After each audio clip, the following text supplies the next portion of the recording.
What's up, everybody?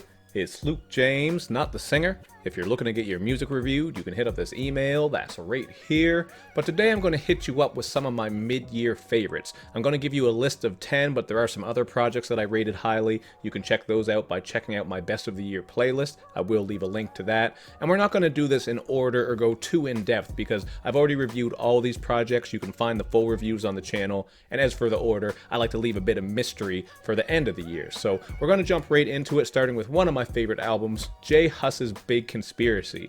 I really didn't see this one getting talked about too much, but as far as fun projects with catchy lyrics, excellent bouncy bright summertime vibes and production, this has been one of my go-to records, man. Doesn't get too deep with the lyricism or anything like that, but if you like the idea of beats that blend, elements from reggae, Afro beats, some more soulful traditional stuff, you're also going to get some beats on there that are just all-out bangers. If you like that idea, you're going to pick up on some of that as you listen to this, and really it's just a fun project, so check it out if you haven't. And another fun project on my list is The Weeknd's After Hours, where we're really getting an 80s aesthetic and sound. I'm an 80s baby myself. I came up in the 90s, so I have a soft spot for some of those synth effects and just the overall vibe that he went with here, so this one really connected with me, and as usual, you are going to get that darkness that you expect from The Weeknd. I think the production on here is great, and lyrically, as I said, you get into some of the darker content where he's dealing with his emotions, his feelings, substance abuse, going back and looking at his past, those types of things. So there is a bit of content there if you're looking for stuff to break down, and really a strong effort from The Weeknd. Now, another project I have is one of my mid-year favorites is Ty Ferris's No Cosign Just Cocaine 3. This is another one that I haven't seen talked about too much, unless, you're a fan of that underground shit. A lot of people who do more underground reviews have probably heard this one. Certainly not something that's been talked about a lot in the mainstream, but it is grimy as hell, man. There are bars all over this thing. Ty Ferris has definitely cemented himself as an artist to watch for, man. If you like traditional hip-hop, street narrative, clever wordplay, lots of punchlines and shit like that, you definitely don't want to sleep on Ty Ferris because he's doing his thing, and I look forward to hearing more from him, man. This was a really dope project and a nice surprise. Now, the project that is probably my album of the year so far is up next, and that's Run the Jewels with RTJ4. This one just came at the perfect time, man. It's given us that hard-hitting, aggressive social commentary that we usually get from Run the Jewels. They've never been afraid to get political. The beats are absolutely bonkers, man. This shit is 100 hands slapping you in the face like E Honda. It's fucking hitting you with that spin and pile driver like Zangief, whatever you want to say, man. What character do you like? Do you like Cammy? Maybe it's hitting you with that cannon drill. I don't know. I'm just trying to say this shit is hard as hell, very aggressive, short, cohesive project, very dense lyrically. There's lots of stuff to break down. Really a fan of this one, and Run the Jewels just doesn't miss. Up next, we have CJ Fly with Rude Boy, and this is another project that I would say didn't really get talked about as much as I think it deserves to be talked about. You got Static Selecta on there with great production. It seems like he just gets better with age. He rarely disappoints, and this is a dope project with great beats. And as for CJ Fly, he really got personal and autobiographical on this one. Going into this project, I knew who he was, but I didn't know too much about him, whereas after listening to this, I really felt more of a connection with him as a person and an artist because of the detail that he goes into, man. He's giving you some very vivid storytelling. I was impressed with this one, and I definitely recommend it if you hadn't checked it out. Up next, we have Mick Jenkins with The Circus. Not too much to say right here because it is just a very short EP. It does have one of my favorite songs, though, and that is Carefree.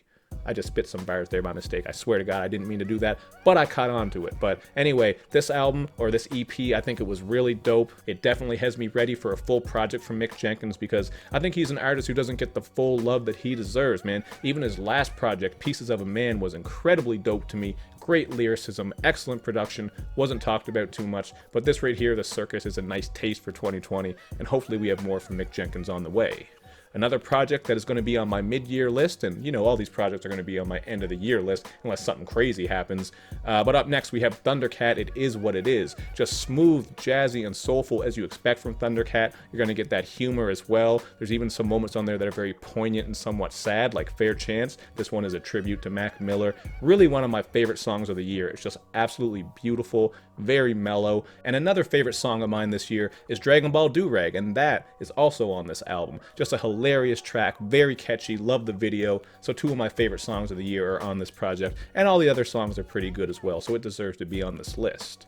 Up next, we have Quelle Chris and Chris Keys with Innocent Country 2, and this was an incredibly dope project, man. As usual, you're getting that sharp wit and lyricism and humor from Quelle Chris as he speaks on black issues and black excellence, and the production from Chris Keys matches up nicely. Very soulful, lots of piano, some excellent bass lines, all around just a dope project. And if you've been sleeping on this one, or any of the albums and the EPs, the tapes, whatever the fuck on this list, make sure you check them all out, because this is one of my favorites so far this year. I'd probably have it in my top 3.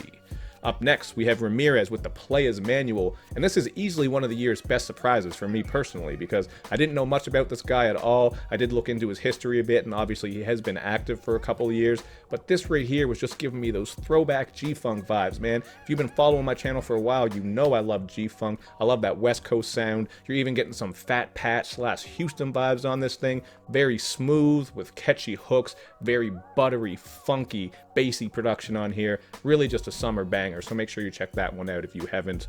And lastly, we have Freddie Gibbs and the Alchemist with Alfredo. This album right here was incredibly dope. I think it really does rival Bandana. I might even like this one a little bit more. It's pretty close. Short, cohesive, great features. Alchemist continues to be one of the best producers in the game, especially when it comes to that grimy traditional street shit. And Freddie Gibbs continues to be one of the best rappers to be at it within the past decade or so, man. He's been very consistent. He knows how to be versatile and mix up his flows. He can rap on any beat.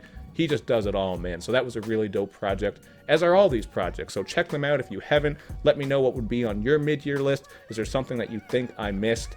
I do have a playlist, as I mentioned at the start of this review. I will link to that, because there are some other projects in there, but I wanted to narrow this down to 10, because that's what we do, man. We like a nice list of 10, so that's what I gave to you. And of course, make sure you do that good YouTube and social media stuff where you show me love and you show me lots of it.